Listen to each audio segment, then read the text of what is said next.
शाम के 7 बज रहे थे। विशाल अपनी ऑफिस की मीटिंग खत्म करके घर के लिए निकला। उसका घर दिल्ली के बाहरी इलाके में था, जहां से शहर तक पहुंचने में लगभग 1 घंटे का समय लगता था। उसने अपनी सफेद हुंडई क्रेटा पार्किंग से निकाली और हाईवे की तरफ बढ़ गया। रास्ता सुनसान था। हल्की हल्की बारिश हो रही थी, जिससे सड़कें चमक रही थी।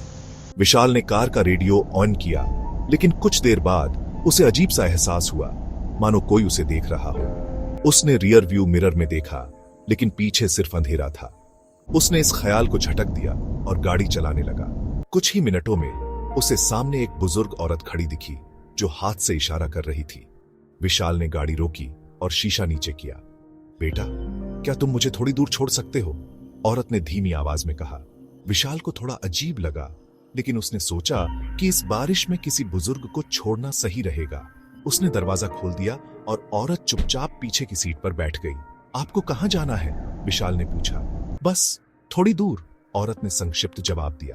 कार आगे बढ़ी, लेकिन कुछ ही मिनटों बाद विशाल को कुछ असहज महसूस होने लगा। उसने रियर व्यू मिरर में देखा, पीछे की सीट खाली थी। विशाल ने तुरंत कार रोकी और पीछे मुड़कर देखा। वहां कोई नहीं था। उसकी रीढ़ में ठंडक दौड़ गई। उसने सोचा कि शायद थकान के कारण उसे भ्रम हुआ हो, लेकिन तभी उसे पीछे की सीट पर कुछ नमी महसूस हुई। उसने हाथ से सीट को छुआ। वहां पानी के कुछ छींटे थे, जैसे कोई बारिश में भीग कर बैठा हो। यह कैसे हो सकता है? विशाल के मन में डर समा गया। उसने गाड़ी स्टार्ट की और तेजी से घर की ओर बढ़ा। कुछ ही मिनटों में उसे महसूस हुआ कि कार का वजन बढ़ गया है, जैसे कोई भारी चीज उसमें रखी हो।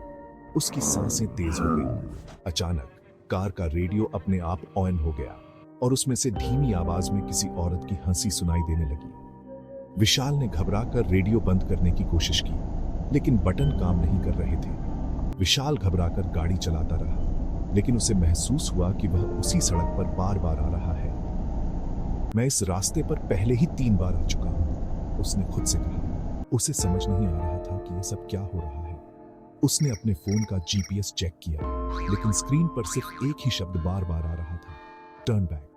तभी अचानक कार का इंजन बंद हो गया। विशाल ने स्टार्ट करने की कोशिश की, लेकिन गाड़ी ने कोई रिस्पॉन्स नहीं दिया। उसने चारों ओर देखा। सड़क पूरी तरह सुनसान थी।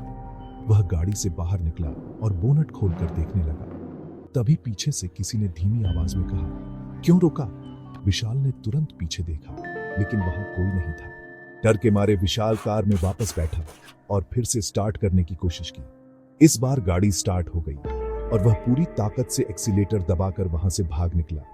कुछ ही मिनटों में वह अपने घर पहुंच गया। उसने चैन की सांस ली और दरवाजा खोलकर बाहर निकला, लेकिन जब उसने पीछे मुड़कर देखा तो उसकी गाड़ी वहां नहीं थी। वह हक्का बक्का रह गया। उसने गाड़ी में बैठकर घर तक का सफर तय किया था, लेकिन उसकी गाड़ी वहां थी ही नहीं। उसने अपने फोन से कॉल करने की कोशिश की, लेकिन नेटवर्क नहीं था। अगले दिन विशाल पुलिस स्टेशन गया और अपनी गाड़ी के चोरी होने की रिपोर्ट दर्ज कराई। पुलिस ने जब हाईवे के सीसीटीवी फुटेज चेक किए तो उसमें विशाल की कार कहीं नजर नहीं आई। सर, आपकी गाड़ी इस हाईवे पर कभी आई ही नहीं, पुलिस ऑफिसर ने कहा। विशाल के चेहरे का रंग उड़ गया। लेकिन मैं खुद गाड़ी चला रहा था, उसने कांपती आवाज में कहा। तभी एक सीनियर ऑफिसर ने उसके कंधे पर हाथ रखा और कहा, यह पहली बार नहीं हुआ है। पिछले 3 सालों में कई लोगों ने इस हाईवे पर अपनी गाड़ियां खो दी है। कुछ लोगों का तो आज तक पता नहीं चला। विशाल की सांसें थम गईं। उसे एहसास हुआ कि वो किसी आम घटना का शिकार नहीं हुआ था, बल्कि किसी अनसुलझे रहस्य का हिस्सा बन चुका था।